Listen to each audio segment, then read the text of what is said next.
हाँ जी। इसके अलावा बेटा हम क्रोमोप्लास्ट की हम लोग बात कर रहे थे, तो क्लोरोप्लास्ट से राइज होती है। ग्रीन चिली को आपने देखा होगा या कैप्सिकम आपने देखा होगा, पीली भी मिलती है, लाल भी मिलती है, हरी भी मिलती है। तो वो सारा का सारा क्या है, इसी का हेर फेर है।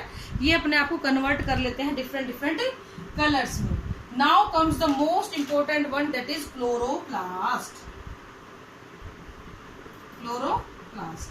क्लोरोप्लास्ट जो होता है ना बेटा, इसकी टर्म जो थी ये दी थी शिम्पर ने 1983 में। शिम्पर ने 1883 में टर्म दी गई थी। इन्होंने शेप, साइज और डिस्ट्रीब्यूशन की इसकी बात की थी कि हर सेल के अंदर, हर प्रकार के सेल के अंदर इसकी शेप अलग अलग होगी। कईयों में कप शेप मिलेगा, किसी में स्टार शेप मिलेगा, किसी में ट्रायंगल शेप मिलेगा, किसी में ये फिलामेंटल शेप मिलेगा। तो अलग अलग शेप की क्लोरोप्लास्ट आपको देखने को मिल सकते हैं। ओवल भी मिल जाता है, ज्यादातर तो हम ओवल की बात करते हैं। तो इस तरीके से आपको अलग अलग शेप, साइज मिलती है और हर सेल के अंदर इसका डिस्ट्रीब्यूशन भी अलग अलग होता है। अगर किसी सेल के अंदर फोटोसिंथेसिस रेट ज्यादा है, इसका मतलब उसमें क्लोरोप्लास्ट ज्यादा है।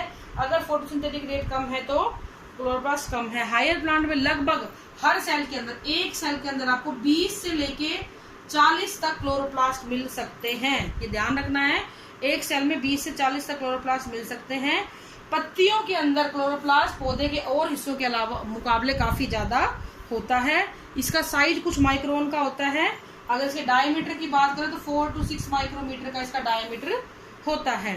सर्कुलर डीएनए पाया जाता है इसके पास, मैं बता चुकी। तो ये सेमी ऑटोनोमस टाइप की बॉडी होती है।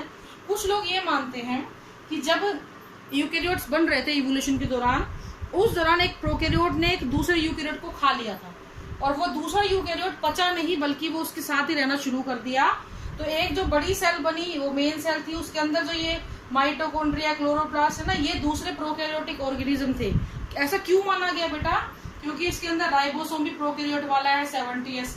डीएनए भी कैसा है, सर्कुलर डीएनए है जो प्रोकैरियोट में मिलता है।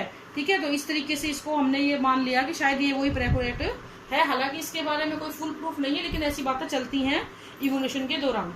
ठीक है, इसके अंदर अगर इसके एक डिटेल्ड स्ट्रक्चर बनाऊं, आपने 10th में 9th में भी सॉरी पढ़ा होगा इसके बारे में, कुछ नया नहीं है आपके लिए। इस तरीके से आउटर मेम्ब्रेन, इनर मेम्ब्रेन होती है। देन वी हैव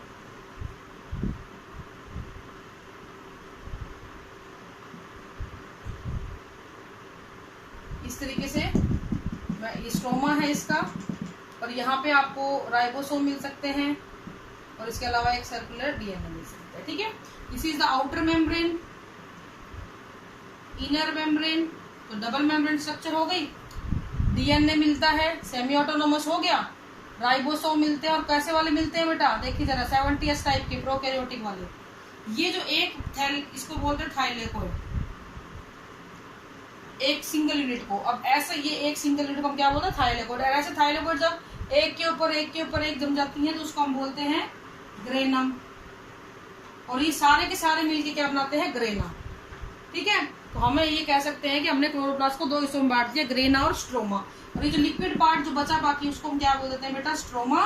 और ये जो कनेक्टिंग लिंक है, इसको हम बोलते हैं स्ट्रोमा लेमिला। ये स्ट्रोमा लेमिला और कुछ नहीं होती है, थाइलेकोइड का ही एक्सटेंशन होती है। ठीक है, अब हम बात करेंगे बेटा नेक्स्ट आपके इसमें कि ग्रेना, थाइलेकोइड के अंदर क्या होता है। थाइलेकोइड के अंदर होते हैं बेटा क्लोरोफिल मॉलिक्यूल्स। तो आप एक चीज ध्यान रखना, ये काम क्या करता है, it is a site of photosynthesis. जितना भी फोटोसिंथेसिस सेल के अंदर होना है वो इनके द्वारा ही किया जाता है। इसके अलावा क्या होगा बेटा,